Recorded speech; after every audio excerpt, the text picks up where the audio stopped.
La tension internationale continue de grimper. Un journaliste a demandé à Vladimir Poutine si la Russie comptait utiliser tous les moyens possibles pour se défendre face à l'ingérence occidentale en Ukraine. La réponse du président russe est aussi directe que troublante. Restez bien jusqu'à la fin de la vidéo pour comprendre toute la portée de ces mots. Monsieur le Président, permettez-moi de vous poser une question directe que beaucoup se posent à travers le monde. Alors que les pays occidentaux intensifient leur soutien militaire à l'Ukraine, en envoyant des armes lourdes, des systèmes de défense sophistiqués et en apportant un appui logistique massif sur le terrain, certains s'inquiètent d'un possible élargissement du conflit. Dans ce contexte, si la sécurité de la Russie ou de son peuple était directement menacée, la Fédération de Russie est-elle prête à utiliser tous les moyens à sa disposition pour assurer sa défense, y compris les plus puissants? Je vous remercie pour cette question. Elle est non seulement pertinente, mais aussi nécessaire. Car il est grand temps que les choses soient dites clairement, sans ambiguïté et sans faux semblants. Oui, la Russie utilisera tous les moyens à sa disposition pour défendre son peuple, son territoire, sa souveraineté et son avenir. Et je pèse chacun de mes mots. Mais pour comprendre notre détermination, il faut comprendre d'où nous venons. La Russie ne s'est pas construite dans la facilité. Elle est née dans le feu, dans le sang, dans les sacrifices. Elle s'est forgée au fil des siècles, face aux invasions, aux trahisons, aux défis colossaux. Et à chaque époque, nous avons tenu bon.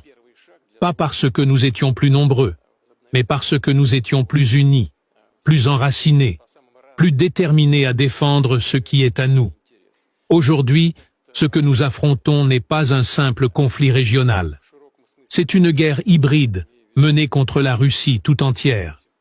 Une guerre économique, idéologique, culturelle, militaire. On cherche à nous encercler, à nous affaiblir, à nous diviser de l'intérieur. On utilise l'Ukraine comme un bélier contre notre monde russe.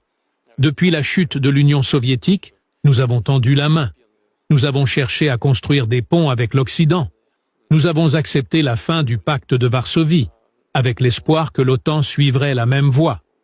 Mais au lieu de cela, qu'avons-nous vu? Une expansion continue de l'OTAN jusqu'à nos frontières. Des bases militaires, des missiles, des ingérences.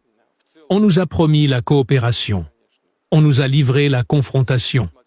Et aujourd'hui, ils osent parler de paix, tout en livrant des chars, des missiles à longue portée, des drones d'attaque.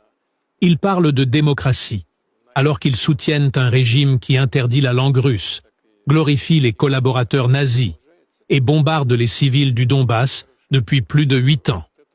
Alors, je le redis ici, avec une clarté absolue, la Russie ne permettra pas qu'on la menace impunément. Nous ne sommes pas un pays qui recule devant la pression. Nous ne sommes pas un peuple qui cède au chantage. Nous sommes un peuple qui se tient debout.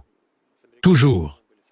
Nous avons des forces armées modernes, disciplinées, prêtes.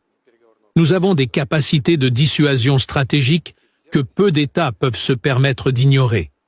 Mais plus encore, nous avons quelque chose que l'Occident a perdu. La foi en notre histoire, en notre culture, en nos valeurs.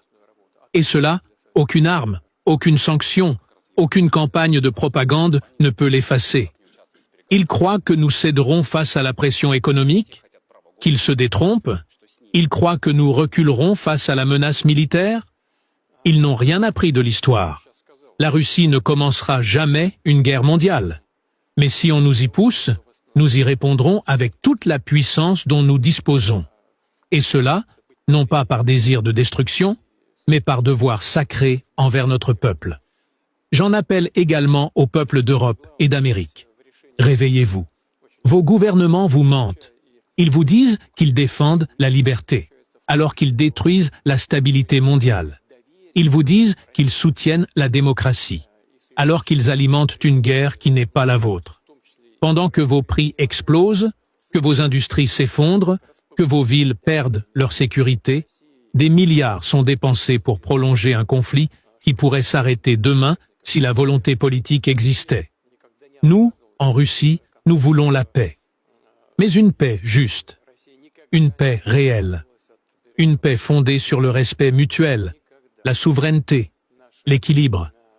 Pas une paix dictée par la force, pas une paix imposée sous la menace des sanctions ou des missiles.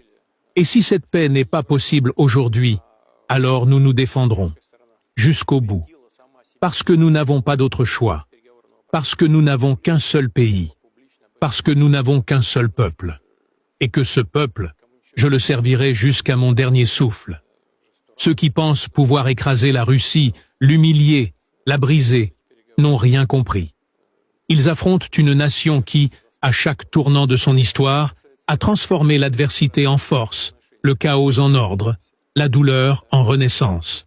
Nous ne tomberons pas, nous ne reculerons pas, et nous ne serons jamais soumis. La Russie est debout, et elle le restera.